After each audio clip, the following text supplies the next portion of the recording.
All right, so Lament Stewart asks, how do you accept payments without getting burned in the process by clients? So, and I also apologize for the mess in the background. I'm moving out today, so just organizing some stuff. But I got this question an hour ago, and I wanna make a video. So, how do you accept payments without getting burned by clients? Um, you shouldn't get burned by clients. In fact, yeah, you really shouldn't get burned by clients. In fact, that's what they're worrying about, is that they're gonna get burned because you're the one holding the money. Um, that being said, though, I believe PayPal and most payment processing platforms are very much in favor for the buyer. So, for instance, if I hire you, right, let's say I hire you, Mr. Stewart, and uh, you know, I ask for my money back after you've done some of the work, then yeah, I'm probably going to win the case. In most instances, for instance, PayPal is always going to side with the buyer and stuff like that. At least from what I've been told, I've never had anyone dispute a payment except for once. In terms of, well, no, I've never actually had anyone dispute a payment on a platform ever. Uh, so I don't have experience with that. But I think what you're trying to say is like, how do I, get paid and not have to worry about, them flaking or them demanding their money back and stuff. So it really, honestly, it's just provide a good service. I'm gonna make myself a little bit bigger.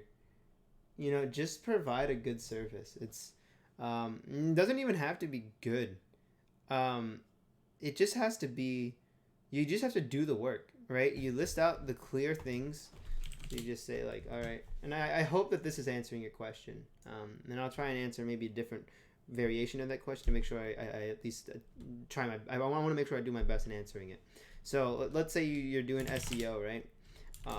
SEO, and you say, well, we're gonna do 5 backlinks per month. We're gonna do 2 press releases per month. We're gonna do 3 pages times 500 words per month, and you just list this out pretty clear. You list it crystal clear, and this way a client knows what they're gonna get. All right, so for, let's say your fee is $800 a month, right? This way your client knows, okay, for $800 a month, this is what I'm gonna get. And then when they get that, if you don't wow them, then they're probably not going to refer you. They're probably not going to want to leave a 5-star review. But if you at least do the work and you say, well, I did the 5 backlinks, I did the 2 press releases, and I did this, and it didn't give them the results, at least you didn't lie to them, and at least you didn't scam them out of their money. Yeah, that's one way to make sure you don't get burned by a client. But again, most of the time, the mindset I think you're having is, well, how do I provide the best value to my client? Because if you say, like, if you come in with the mindset that, oh, I'm going to be burned by a client, you're probably going to be burned. If you come in with the mindset that's like, it's probably not going to work out well, it's probably not going to work out well. Because those who say they can do something and those who say they can't are usually both right.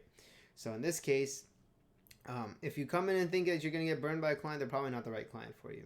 Now, if you're in a case where this is not an option, because it's easy to say that, and it's easier said than done. For instance, I remember when I was first starting out, that wasn't an option. Meaning, if I had to take a client, I had to take a client. I've been in that situation, so I understand that that's, it's difficult. Money's money, right? So what you would then want to do is make them pay the money up front. And I never accept payment at the end of the month. I don't do that. I need the money up front. Why? Because I know that my company's reputation is on the line. Their reputation as a buyer is not on the line. You see, I think about it differently. I think about it like, reputation to me is worth more than a few bucks. And then you might say, well, why don't I accept the payment afterwards? Well, because I want the money up front. Because I need the money up front. Not that I personally like, oh, I'm gonna buy everything. I need to buy new shoes. I need to buy new clothes with the money. No. I mean, in order for me to do the work, I need to buy things from vendors. I need to buy backlinks. I need to buy articles. I need to hire my staff. I need to onboard them. I need to do all this stuff. So I need to make sure that I have my money for that month. You, on the other hand, if I fuck up and if I don't do anything, right, and if I just sitting around and do nothing, you can go ahead and go to PayPal and file a complaint, or you can, you can pretty much just dispute it, and I believe they'll be lenient with you for like 30 days. You can also leave a bad review. You can badmouth people. You can make videos reviewing. You can slime a business very easily, especially a small guy like myself. So I always take payments up front because I need the money and because I have more to lose than they do. Because they can get their money back and then they can damage my company's reputation. So yeah, I would have them pay you up front for like website design, SEO type of work.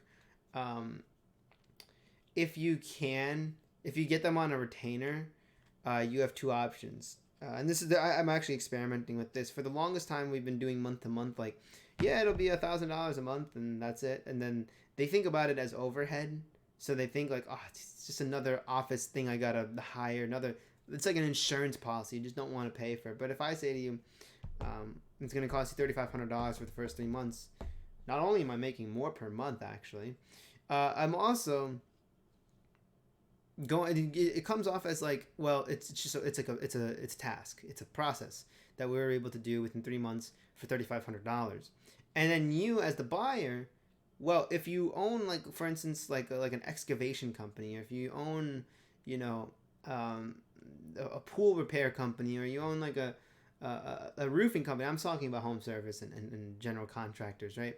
If you own that type of business, you know, a roofer, you spend like a couple grand on new materials and new equipment. You'll spend 10, 20, $30,000 on a new truck.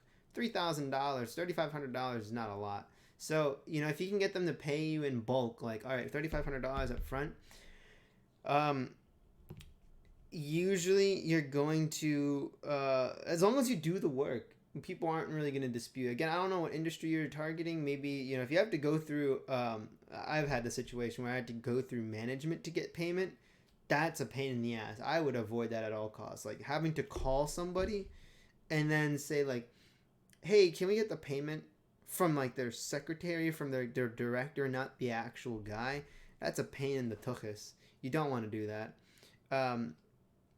So yeah, that, just keep them hooked. A lot of it comes down to confidence too. If you come across as like someone who's like, yeah, I'm a student, I can kind of do this, or I'm just trying it out, then the moment someone comes up to me and says like, hey, I'm charging $1,000 a month, but I don't know if I can do it right off the bat, just give me a couple of months, I'm gonna dispute the money the moment I notice anything is like not working well, because he just told me he's not experienced. So I immediately think that if someone's not experienced, then the problems that they cause, or any sort of problems that arise, is magnified 100%. Whereas if someone's confident and then says like, oh yeah, no, that I'm sorry that's happened. I'll give you a good example. So I've had client websites break down on me, and I've gotten a call from the owner, specific owner. He literally called me up and was like, hey Josh, yeah, our website is broken, we don't get emails. And I was like, all right, well, I actually noticed that just now. I was gonna give you a call, let's work it out. And instead of, if I had done this back when I was in high school and I was still a kid, I would have been like, yeah, well, I'm still learning, I'll try and get this finished and fixed up for you. And if I had come in the sales call and the first hand said I'm a kid or whatever, and then I have, that I'm like 16, 17 years old, just living in my parents' house trying to sell this stuff, they would have immediately fired me in like a second the moment that thing instance occurred. But because, again, I came across as confident, like I've been there, I've done this type of work before, then they're more relaxed. People like somebody who's confident and a leader. People like leaders and they like to be led. So in this case, you want to make sure, first of all, you're doing the work right. And second of all, you're not BSing, you're not putting up any gimmicks, no games when it comes to this type of work. If you're in the industry, digital marketing in general, SEO, Facebook ads, whatever, if you're not, don't fuck around. Just do the work. And if you make a mistake, be proactive about it, and be confident. Don't just come off as like, especially if you're new, and I'm assuming you're kind of new in this industry. Maybe you're not, but maybe you are, and I'm going to assume that because you're asking, about payments. I'm assuming this is your first payment or something like that. But yeah, that I hope that's my best advice in this case. Maybe I misread the question, but I think that will, hopefully that answers your question. And again, if any of you guys have any questions out there, feel more than free to leave a comment, email me at info@jcsurge.com. Or you can even text me at 917-747-4234. I'll try and make as many of these types of videos where I just like go over your questions and I'll make a 10-minute video out of it. I like it. I like helping you guys out because there's a lot of great minds out there and I want to help you guys succeed. I really do. I really want to see more people in this community that are honest, hardworking type of people that want to learn. So with that being said, I hope you guys enjoyed this video. If you did, leave a like and subscribe for more. Thank you.